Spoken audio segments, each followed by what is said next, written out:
This is All India Radio. In the program Spotlight, now we bring you an interview with Renata Dessallien, United Nations Resident Coordinator in India on the occasion of 75th anniversary of UN. The interviewer is AIR Special Correspondent Atul Kumar Tiwari. India has been one of the founding members of the World Body, UN Day, to mark its 75th year since inception. UN Day marks the anniversary of the United Nations and the UN Charter, which came into effect since 1945. It comes at a time when the world is facing a great disruption in the wake of COVID-19 pandemic with severe economic and social ramifications. Yet, it's also a reminder that there is an opportunity for positive changes and transformations.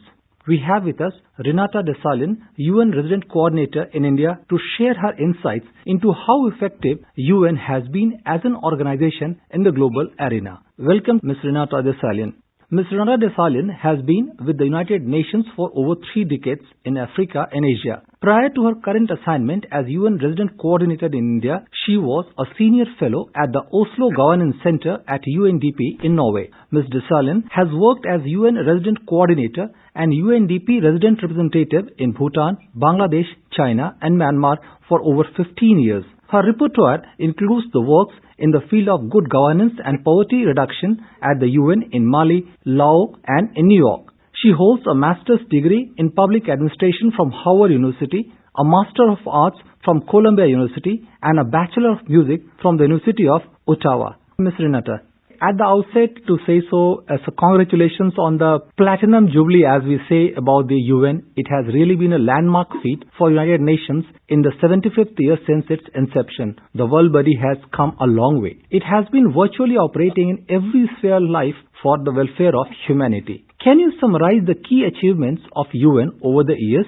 Firstly, the UN is a very big and very complicated organization. We cover a huge range of very, very different issues, from nuclear proliferation to nutrition. And we also have a very broad set of stakeholders. Governments, of course, because we are an intergovernmental body, but also we outreach and work with civil society and with the private sector. Also inside the UN, we have a huge number of moving parts. There are over 50 distinct UN agencies, funds and programs around the world, and that's not even counting the main bodies of the United Nations like the General Assembly, Security Council, and other councils and commissions.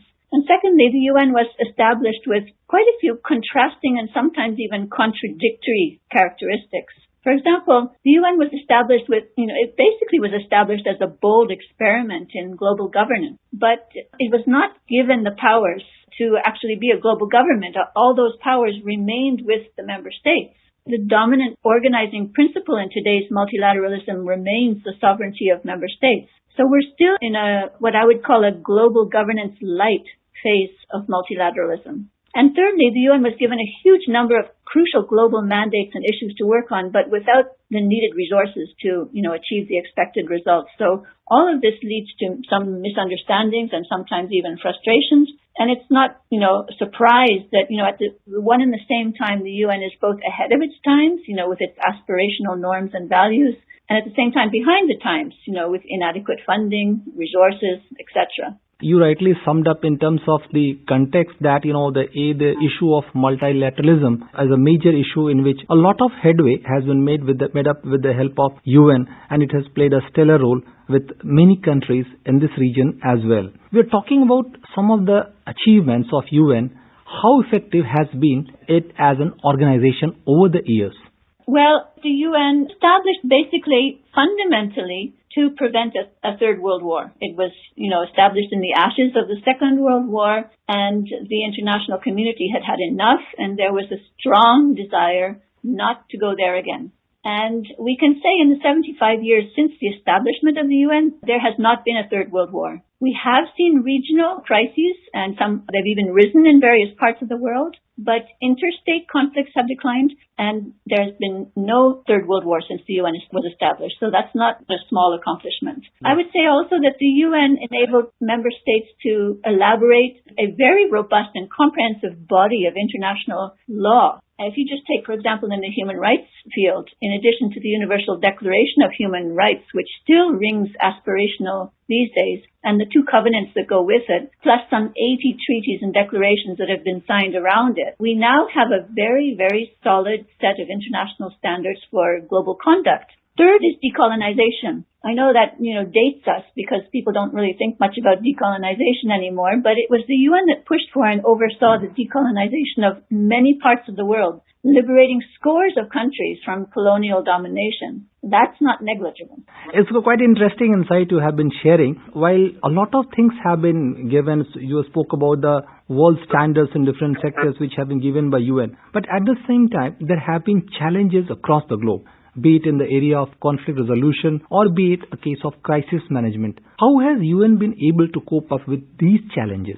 Well, I couldn't agree more that there have been some huge challenges. And I think one aspect of it goes back to the fundamental tension between having a global governance system and yet maintaining the power in the hands of member states and not in your global governance structure. So on the one hand, we have at the UN General Assembly, which is like the world parliament where all member states come together and they have an equal voice. But the body does not given any authority to actually ensure that its resolutions are implemented. And on the other hand, we have the UN Security Council with its 5 permanent veto-yielding members, which basically represent the global power structure after World War II. And yet they have a legally binding mandate.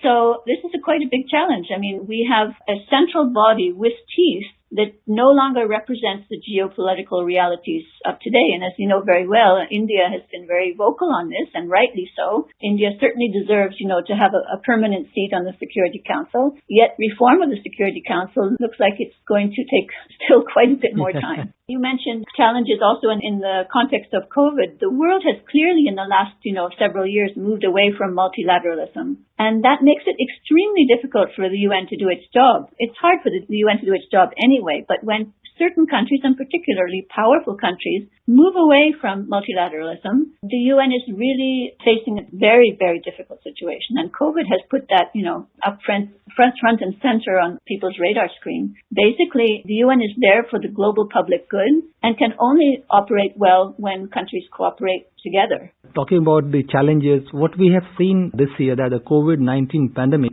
has really unfolded as a big crisis situation, and it has not only impacted the health resources but also the economic resources of the countries. And the clear message which has been emerging that only the countries work together and in solidarity, they can fight pandemics of this proportion as well as they can develop the capacity for future pandemics and other global challenges. Listeners, we are in conversation with Renata Dessallien, UN Resident Coordinator in India on the UN Day. How do you see the role of UN in this direction? Well, I think there are different levels and different dimensions of UN coordination. And I think we've done well on some levels and, of course, much less well on others. Well, I think the UN has been quite effective. I mean, we have been around the world quietly disseminating PPE kits. Some close to 500 million PPE kits and 200,000 pieces of equipment have been sent to 172 countries. I mean, if some countries are well endowed, they don't need them, but there are many developing countries that didn't have some of the basic equipment or the protective gear. We've reached billions of people in terms of risk mitigation measures. We've supported 123 countries in formulating their national health response plans. We've built coalitions of partners, governments, research institutes, pharmaceutical companies to accelerate the development of a vaccine and to commit that at least some portion of the vaccine would go to high priority groups like health professionals who are at huge risk of contracting the disease, and to the more vulnerable parts of the population. Yeah, it has been quite a responsible job which UN and other agencies have been doing in different parts of the globe. And you see, some of the lessons from the COVID-19 pandemic which have really emerged over the years, it clearly says that the collaboration is the only way to move forward and how to respond to these challenges like this. But taking on to yet another dimension of climate change, you see, we have been grappling with different issues, and the years to come, this is going to be a major challenge for the humanity. Does these shocks like COVID-19 pandemic give any indication how prepared we are to just take care of these aftershocks of climate change in the years to come? Well, I think many people are seeing COVID-19 almost like a wake-up call for a bigger crisis, which is climate change. COVID is a fast-moving crisis, and we can see the impacts of it immediately. But climate change is still an idea, right, in people's heads. I should correct myself. It's actually not only an idea in people's head, but for most people, it's still an idea in their head. It's actually eating away coastlines, and as you know, there's some islands in the Pacific countries that are actually going under. So it is a reality to many, particularly if you take into context, the fierce storms and the increasing intensity of storms, which are attributed partially at least to climate change. So I think overall it should be a huge wake-up call, and not only for climate change, but it should be a wake-up call for the next pandemic. So I hope there's a silver lining out there, that the international community wakes up and realizes that organizations like the UN were established to help countries work together to solve global problems in a peaceful way, at least come together under one roof and work out ways forward where we can find common ground and where we can prepare ourselves for the next global crisis. Well, as we are aware, India has been one of the founding members of United Nations, and it has played a key role in global issues on the UN platform, be it the UN peacekeeping operations or to meet the chloroquine supply needs during the COVID-19 pandemic. As a UN resident coordinator in India, how do you look at India's role at United Nations? Well, I think India's leadership has been absolutely critical to the UN during its 75 years. Many of the basic values of the UN were actually shaped by India. And of course, India was at the founding member of the UN. And India has been one of the most important contributors to UN work in many, many fields. Let's not forget that it was Hansa Mehta, India's delegate to the Human Rights Commission, back in 1948, that ensured that Article 1 of the Universal Declaration reads today, all human beings are created equal instead of all men are created equal. And ever since the beginning, India has played a defining role in the UN and with the UN. It became the voice of the non-aligned, the voice against apartheid, the voice of the economic global south, especially on trade negotiations. It was a champion at the Paris Agreement. And it's the single biggest contributor in cumulative terms to UN peacekeeping around the world today. I think the UN is also deeply grateful to India for the way that it has appropriated the SDGs. I don't know any other country in the world that has a sort of state-by-state benchmarking system for SDG progress, and also created this aspirational districts where special support is needed to hit us all. But India has made some really striking progress, particularly in poverty reduction, which is, the first of the SDGs. But not only at home, India has also contributed a lot to the SDGs abroad. India contributed 150 million to the UN India Development Partnership Fund, which is all for supporting other developing countries in their work on the Sustainable Development Goals.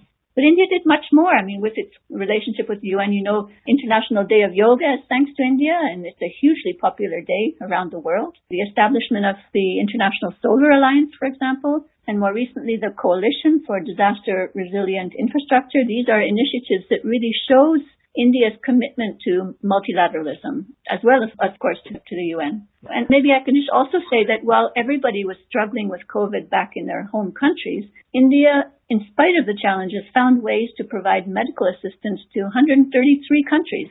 So thank you, India. That is a huge contribution to solidarity at a moment where India stood out and actually been extremely generous during this time and stood with other developing countries who may not have as many capabilities as India has to fight the disease.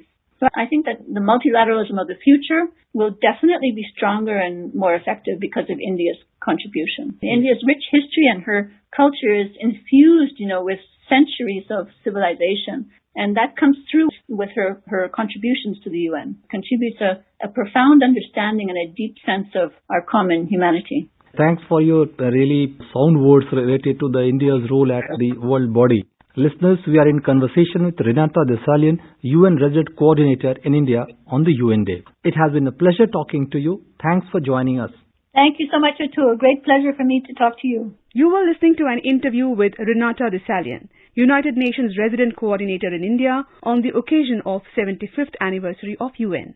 The interviewer was AIR Special Correspondent Atul Kumar Tiwari. This program was produced and presented by the News Services Division of All India Radio. You can listen to it on our mobile app News on AIR. This program is also available on our website newsonair.com. You may email your opinion about this program at airnsdtalks@gmail.com.